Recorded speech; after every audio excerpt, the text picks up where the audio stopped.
in touch with one of the first lay helpers who had been with Mother Teresa in Calcutta, at that time living in Wonersh in Surrey. So I trotted off to Surrey, and Anne had in her loft one of those old tin trunks in which she had stored all the unofficial archives of Mother Teresa's early days in Calcutta. And having passed the interview with Anne, I was told that if I contacted Mother Teresa and she gave her permission for me to write, I would be able to use this material. So I sat up 3 nights on the trot, trying to get hold of Mother Teresa in Calcutta. And on the 3rd night, in the early hours of the morning for me, Mother Teresa answered the phone herself, as was her wont. And of course she said, no, something beautiful for God has already been written, nothing more about me, thank you. And with all the arrogance of youth and the irritability of someone who'd lost 3 nights' sleep, I presumed to argue with her. So eventually, not wanting to be unkind, she said, well, I'll meet you in London, I'm coming there in a month's time. And we met at the sister's house there, and it was the beginning of a great relationship which went on until her death. She put me to work in all kinds of corners of the world. I won't go into the details, but certainly in the home for the dying, soup kitchens, in many different countries we met. And I edited a number of books for her, meditational books. And eventually I plucked up the courage about a year before she died to ask her permission to write an authorized biography. And again, she said no. And finally agreed to pray about it. And she kept me waiting in Calcutta for a week while she prayed. And at the end of it all, gave me her authority. So that in brief is our relationship. But really, what I wanted to focus on today was her vision of the thirsting Christ, which was absolutely central to everything that she did.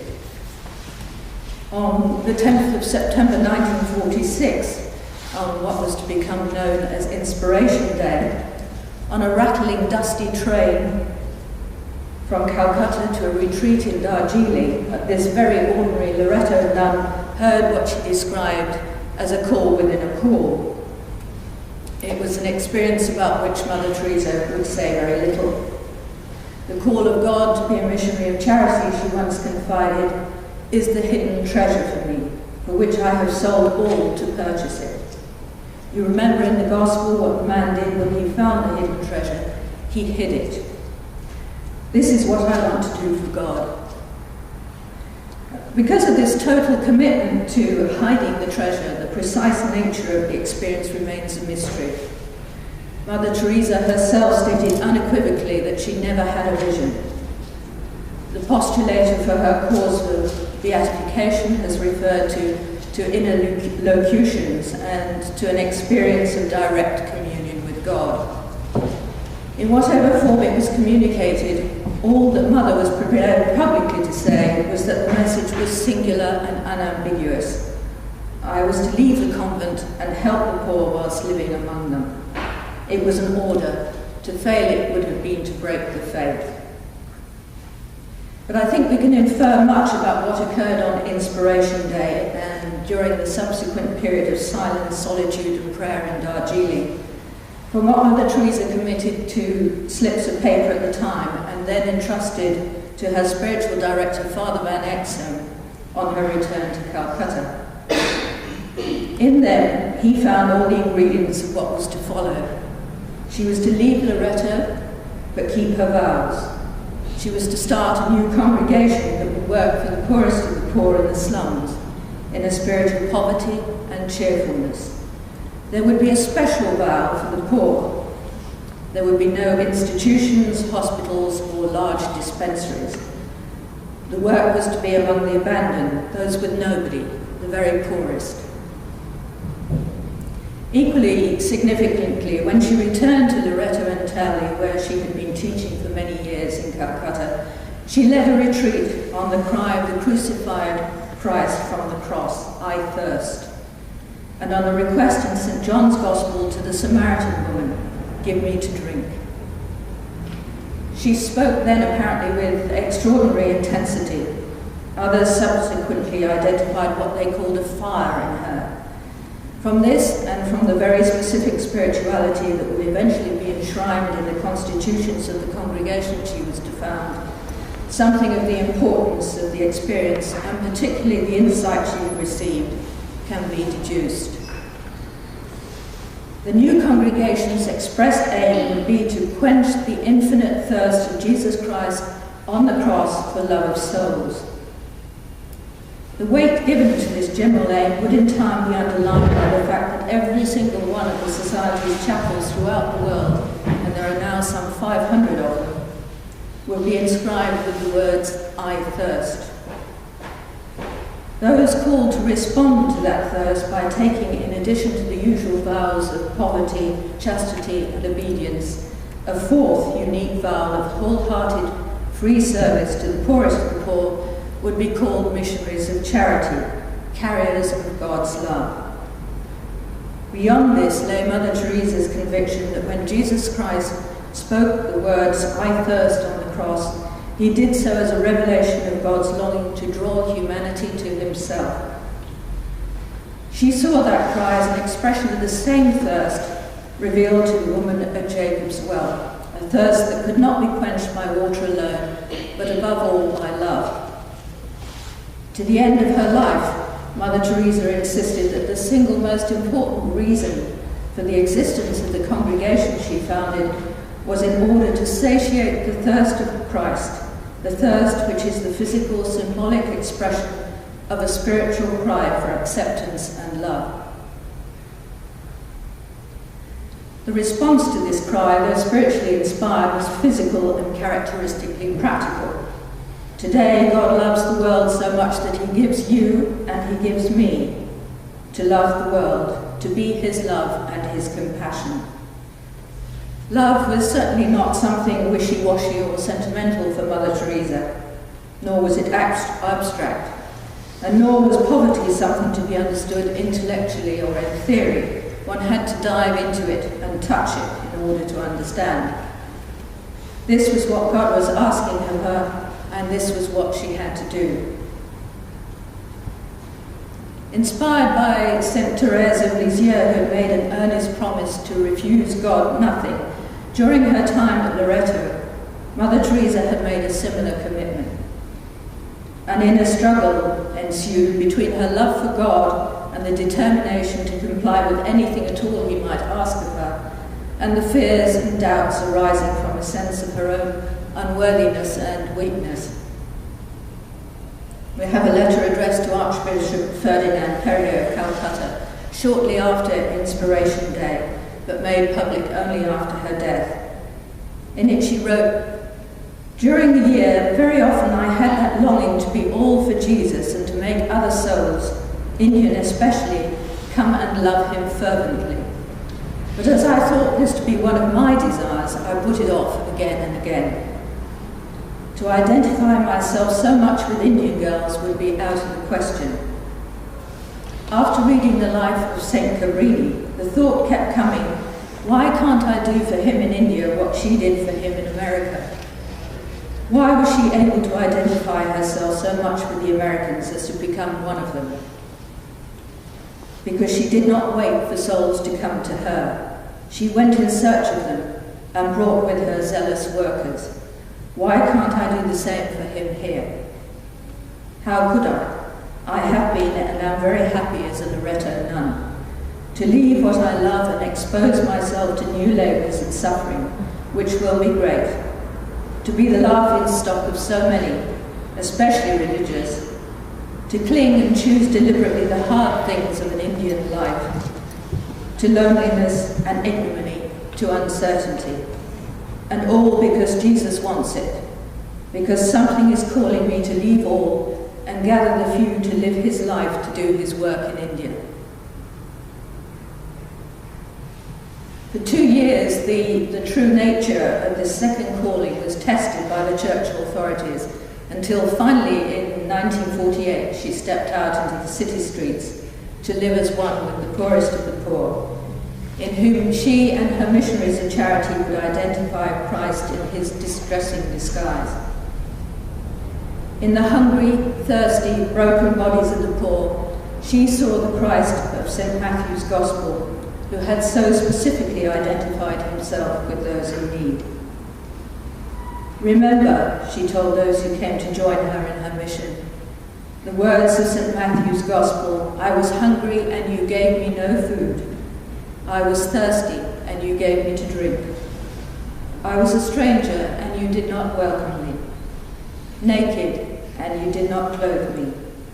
Sick and in prison and you did not visit me."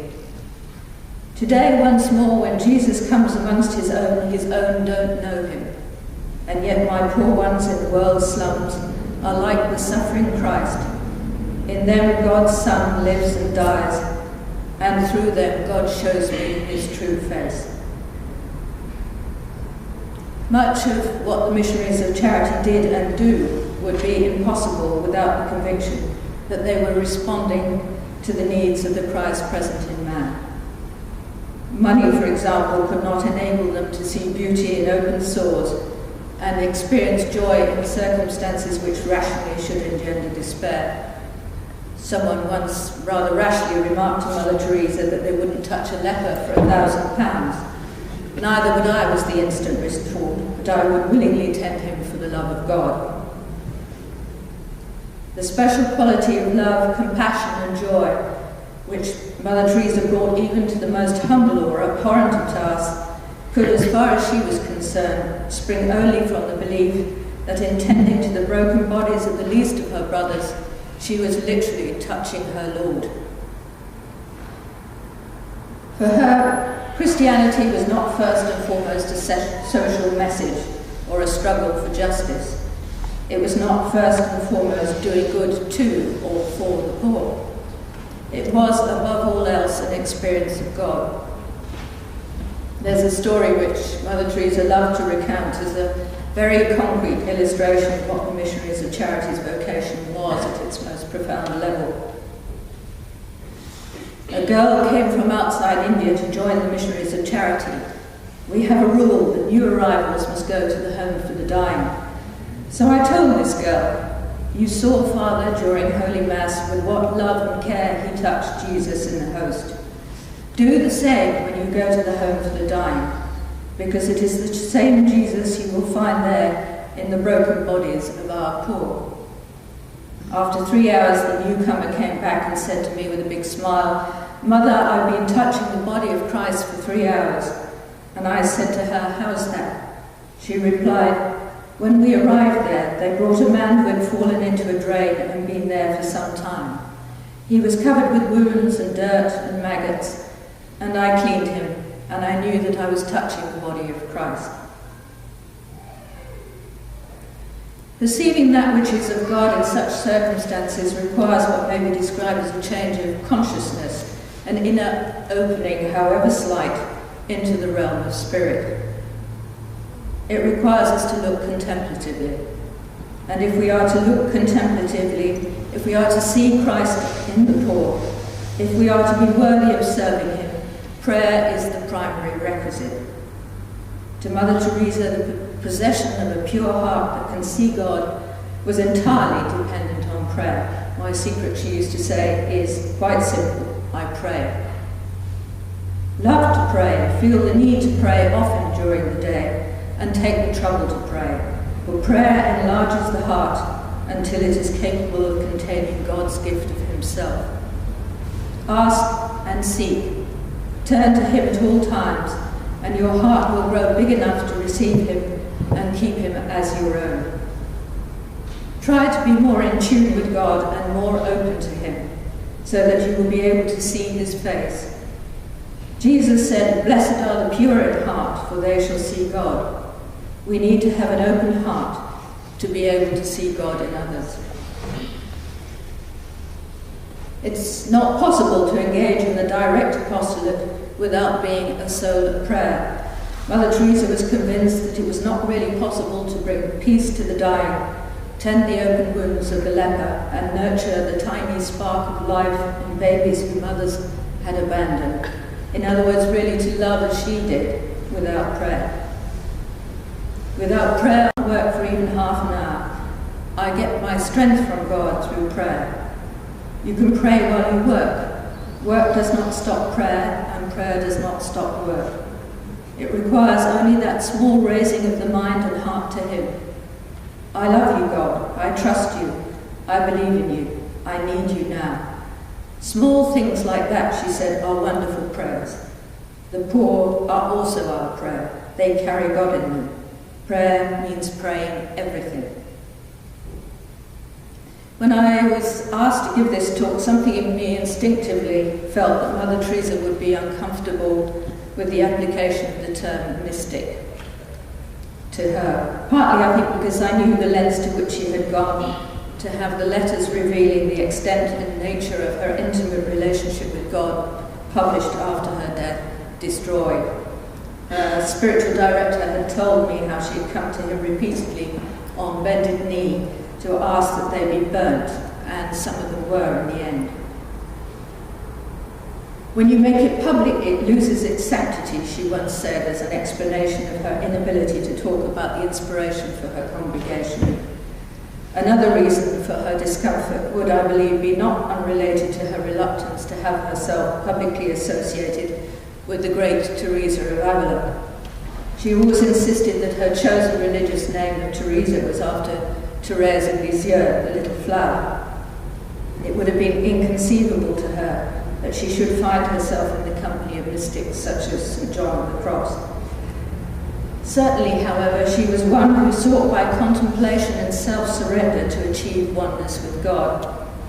I'm using a lot of Mother's own words today, and it's interesting to see just how often the subject of oneness with God occurs in them, and the emphasis she places on contemplation and self-surrender. For Mother Teresa, to be a soul of prayer was to be precisely that, aware of oneness with Christ, as he was aware of oneness with the Father. Ideally, it was a continuous state of being. She encouraged her sisters to say the Rosary wherever they went as a beautiful way of continuing prayer. She herself was disconcertingly capable of conducting a conversation in the car while saying the Rosary at the same time. I should add that she was the passenger. Her habit of marking off on people's fingers one by one, "You did it to me." She did that repeatedly whenever she grabbed your hand. And her instruction to do the same thing whenever people had a spare moment was based on the same principle. She knew the value of mantric prayer, the prayer of repetition which continues in the silence of the heart, even when verbal articulation ceases. Perfect prayer, she insisted, did not consist in many words, but in the fervour and the desire which raised the heart of Jesus to the Father. Words had their value, but she emphasised, all our words will be useless unless they come from within. And words which do not give the light of Christ increase the darkness. The essential thing is not what we say, but what God says to us and through us. Like all the great mystics, Mother Teresa recognised the importance of silence. We need to find God, and he cannot be found in noise and restlessness. God is the friend of silence. If we really want to pray, we must first learn to listen, for in the silence of the heart God speaks. See how nature, the trees, the flowers, the grass, all grow in silence. See the stars, the moon and the sun, how they move in silence.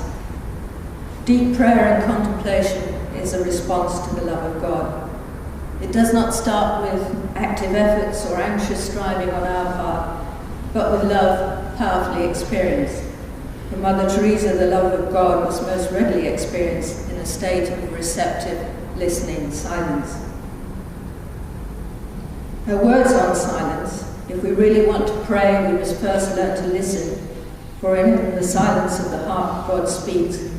Continue with a confusion of conventional ideas of the role of the senses, and to be able to see that silence, to be able to hear God, we need a clean heart.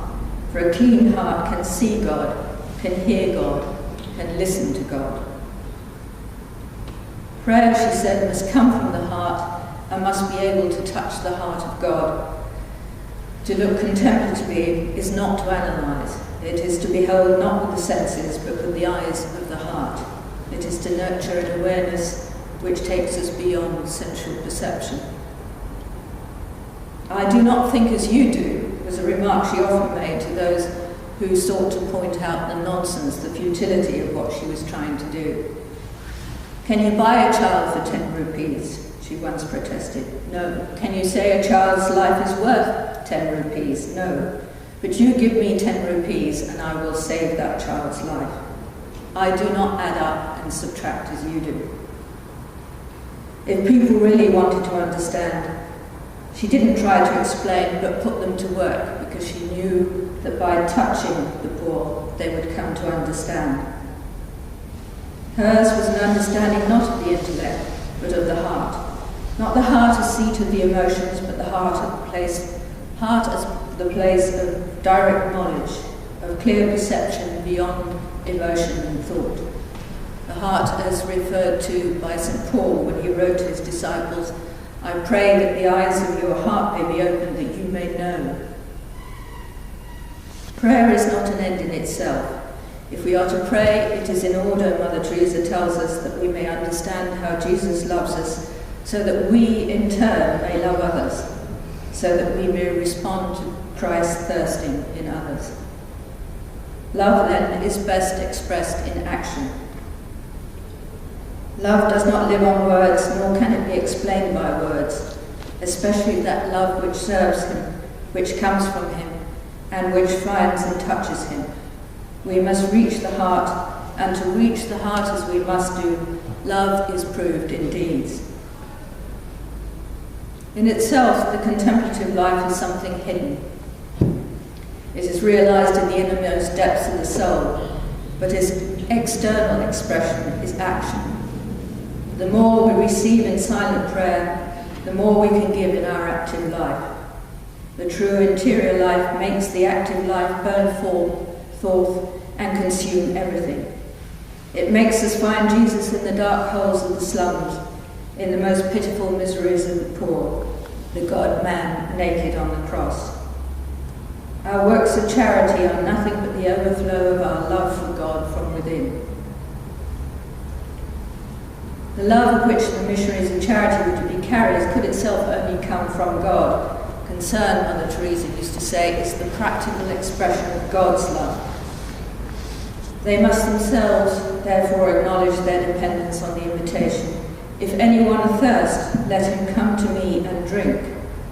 For at the same time as reflecting Christ's thirst for our love, the words I thirst reveal the thirst of humanity for God, a thirst which found expression in prayer. In silent prayer, Mother Teresa further maintained, we will find new energy and true unity with God.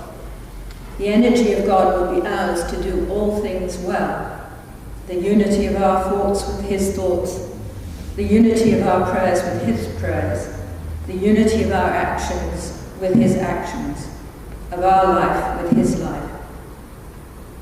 I remember once in Delhi seeing her arrive at one of the sisters' houses there. It was quite late in the day. She'd been up since 5 o'clock in the morning, and the interim hours had been packed with activity. She was manifestly exhausted, probably in her 70s at the time. But she was due an hour or so later to receive the gift of an ambulance from Rajiv Gandhi at an elaborate public ceremony. She went into the chapel and reappeared half an hour later completely transformed, several inches taller and full of energy and vigour to greet the crowds awaiting her outside. The energy of God was hers. The oral prayers Mother Teresa advocated using were often prayers of instrumentality. The prayer of St. Francis, for instance, Lord, make me a channel of thy peace. We are but instruments that God deigns to use, Mother Teresa underlined. These instruments bring forth fruit in the measure that they are united to God. Even prior to leaving Loreto, Mother Teresa's spiritual director had discerned in her a union with God. During the early years of her endeavour to respond to Christ in his distressing disguise in Calcutta's slums, even the consolation of God's sensible presence that had surrounded her during the inspiration period gave way to a feeling of separation from him. This aloneness she found very hard.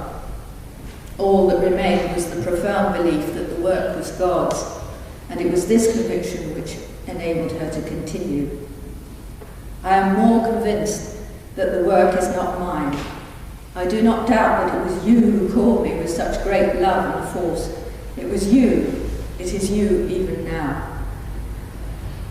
She came to understand her interior darkness as a means by which she was being stripped of that egoism which impedes union with God. She also came to see it as an opportunity to share in the sufferings of the Christ who took upon himself the sins of the world in sacrifice to the Father for its redemption. Progressively, her sense of abandonment, painfully combined with intense longing for God, became a means of union and identification with Jesus, who cried out from the cross, not only "I thirst," but also, my God, why have you forsaken me?" Mother Teresa herself knew what it was to thirst, to undergo a protracted experience of distance for God, and extreme dryness of prayer. The dark night of the soul was undoubtedly part of her spiritual journey. Yet in time she was able to write, "I have come to love the darkness, for I believe it is a part, a very, very small part, of Jesus' darkness and pain on earth." And here I would emphasize that the dark night was only a part of her spiritual journey. The letters expressing her sense of alienation from God must, I suggest, be viewed in the context of her reassurance to her sisters about the fact that when they could not pray, Jesus would pray in them, provided they were empty and open enough. Then there were the other letters, which her spiritual director described as beautiful, poetical, and full of joy. Joy being, as she told her sisters, the litmus test of the rightness of what they were doing and the fruit of union with God. These letters were for the most part destroyed. There was, too, the energy which she so clearly drew from prayer and the Eucharist. And there was the fact that the darkness was so manifestly fruitful, in a way which undoubtedly consistently confirmed for her that the work was indeed of God. For the mission which began so unpretentiously in India's slums became a universal one. The founding of the Missionary Sisters of Charity was only the beginning of a development which spread throughout the world. It went on to include the Missionary Brothers of Charity, contemplative branches of the two congregations, missionary fathers, spiritual links with several hundred enclosed orders, volunteers, and an association of lay helpers or co-workers who at one time numbered some 3 million. From the 1970s onwards, Mother Teresa travelled increasingly in the materially affluent West. The breakdown of family life, the loneliness of the West, its spiritual poverty, she concluded, were problems much more complex and difficult to solve than the material poverty of the so-called Third World, which could be relatively easily resolved with a vitamin tablet and a bowl of rice. The least of God's brothers, the poorest of the poor, she announced, are the hungry and lonely, not only for food, but also for the word of God, the naked and the unloved, not only for clothes, but also for human dignity, the unwanted, the unborn child, the racially discriminated against, the homeless and abandoned, not only for a shelter made of bricks, but for a heart that understands, that covers and loves. The sick, the dying, the destitute and the captive, not only in body, but also in mind and spirit. All those who have lost faith in life, the alcoholics and drug addicts, all those who have lost God and who have lost all hope in the power of the Spirit. Christ was thirsting not only in the broken bodies of the destitute of Calcutta, but in the broken spirits and impoverished souls of the well-heeled of London and New York. For those of us who might well identify the suffering Christ in the emaciated, maggot-infested bodies in Calcutta's home for the dying, she had some very tough words to say about failure to identify the needs of those in our immediate vicinity. Increasingly, she called people to seek out the poor not in India, but in their own countries, their own neighbourhoods, their own homes, and to give not from their abundance, but until it hurt. I remember one co-worker telling me how for years she'd helped Mother Teresa in the soup kitchens and the homes for abandoned babies, only to realise eventually that the thirsting Christ to whom she should have been tending was actually her alcoholic husband. Be kind and merciful. Let no one ever come to you without leaving better and happier. Be the living expression of God's kindness. Kindness in your face, kindness in your eyes, kindness in your smile. To children, to the poor, to all who suffer and are lonely, give always a happy smile. Give them not only your care, but your heart. Make your home centres of compassion and forgive endlessly. The thirsting Christ may be our irritating neighbour, the driver who cuts us up, our elderly parent, a difficult husband or wife, or a hyperactive child. And sometimes it is harder to respond to this thirst than to write a cheque from the comfort of an armchair for the distant and possibly more obviously suffering poor of India. Mother Teresa, who had a smile extraordinary for its luminosity, acknowledged that she found it much more difficult to smile at her sisters than to smile at the poor.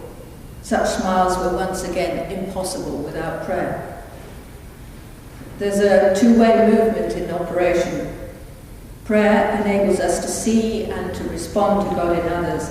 At the same time, it enables others to see God in us.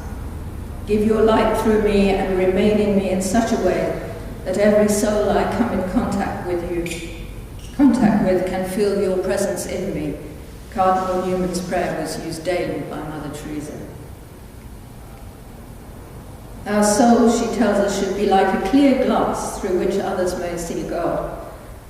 Holiness, she always insisted, was not the luxury of a few, but a simple duty for me and for you.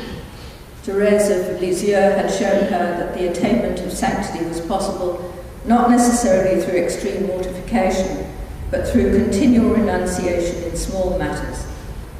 Sanctity, Mother Teresa insisted, began with something as universally accessible as thoughtfulness. When people asked her, as they often did towards the end of her life, whether she was a saint, she would answer quite simply that we are all called to be saints. Our progress in holiness depends on God and on ourselves, on God's grace and on our will to be holy.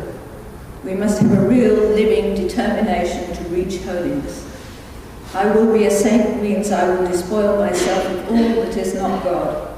I will strip my heart of all created things. I will live in poverty and detachment. I will renounce my will, my inclinations, my whims and fancies, and make myself a willing slave to the will of God. The energy to respond to this need was dependent on the Spirit pouring love, peace and joy into the instant emptied of self. Even God, she used to say, cannot put anything into something that is already full. My dearest children, she wrote to her sisters in 1966, it is our emptiness and loneliness that God needs, and not our plenitude. These are a few ways we can practice humility. And she goes on with some very characteristic down-to-earth advice. Speak as little as possible of oneself. Mind one's own business. Avoid curiosity. Do not want to manage other people's affairs. Accept contradiction and correction cheerfully. Pass over the mistakes of others. Accept blame when innocent. Yield to the will of others. Accept insults and injuries. Accept being slighted, forgotten, and disliked. Be kind and gentle even under provocation. Do not seek to be specially loved and admired. Never stand on one's dignity. Yield in discussion even though one is right. Choose always what is hardest. She herself survived on very, very little sleep. She often ate only what was left over after the poor had been fed. And even into her very old age, she could be caught discreetly cleaning the toilets in the mother house. I remember seeing her in Rome when she was recovering after heart surgery in the United States. The missionary of charity house there was bitterly cold and had nothing but bare stone flooring. The only concession she could make to her own comfort was having torn up cardboard boxes placed on the floor as insulation. In many ways, her spiritual life was rigorous, demanding, and uncompromising. And yet at the same time, there was the acceptance that we are not called to do great things, but only small things with great love. Love, if it is true love, if it is the love which stems originally from God himself, and is not self-interested or condescending benevolence, transforms small things and makes them great. And so it's enough to visit a lonely person, share a bowl of rice or a cup of tea with a neighbour, or simply smile at a stranger, because every work of love, no matter how small, brings a person face to face with God. It's not the magnitude of our action that counts, but the love we put into the doing.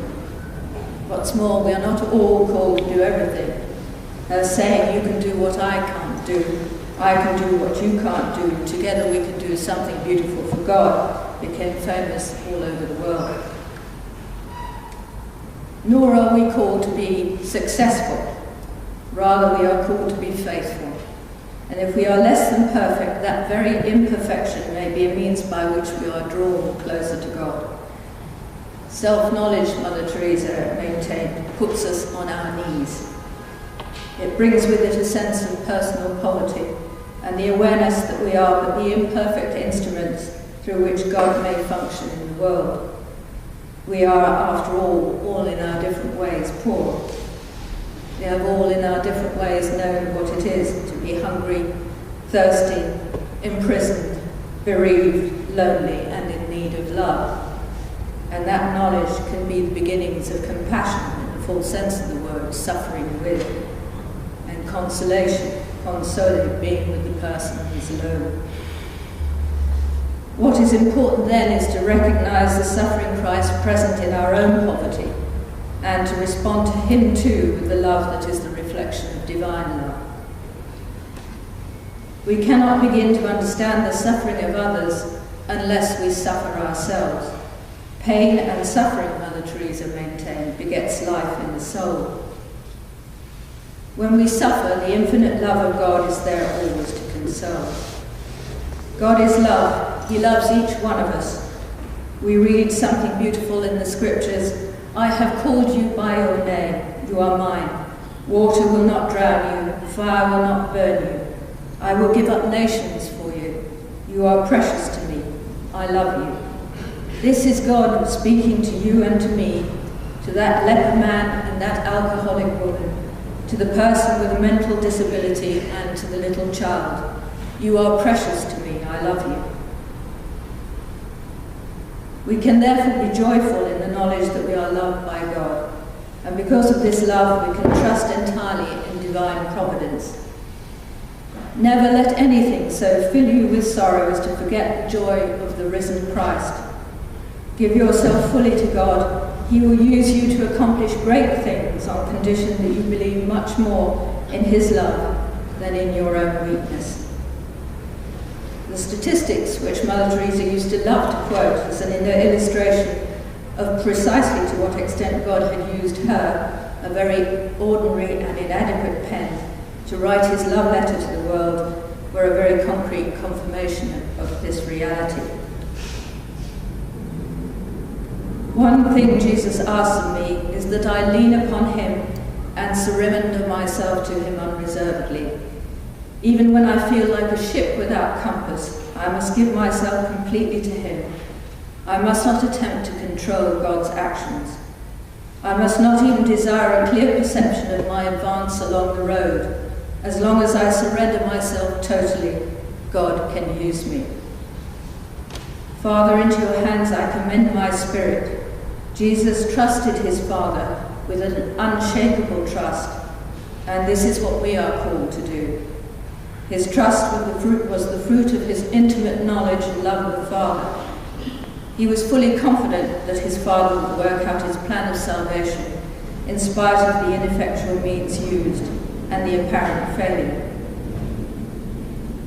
Even when we cannot pray, she told her sisters, Jesus is present in us to speak to the Father on our behalf. When the time comes and we cannot pray, it's very simple. Let Jesus pray in us to the Father in the silence of our hearts. If we cannot speak, he will speak. If we cannot pray, he will pray. So let us give him our inability and our nothingness. For the Spirit pours love, peace, and joy into our hearts proportionately to our emptying ourselves of self-indulgence, vanity, anger, and ambition, and to our willingness to shoulder the cross of Christ.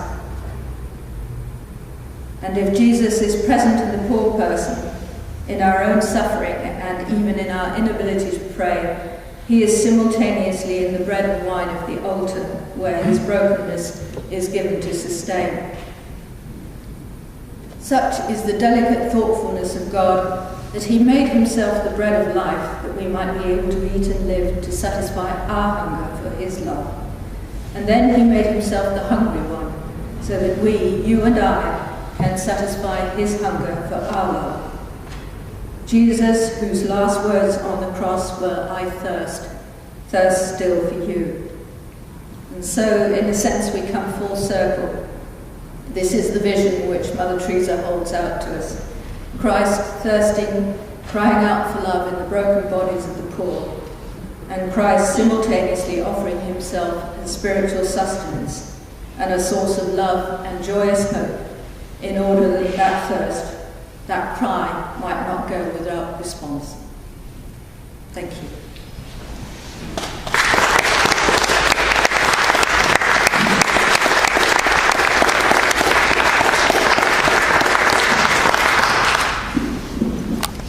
Thank you, Catherine. Would you be willing to take questions?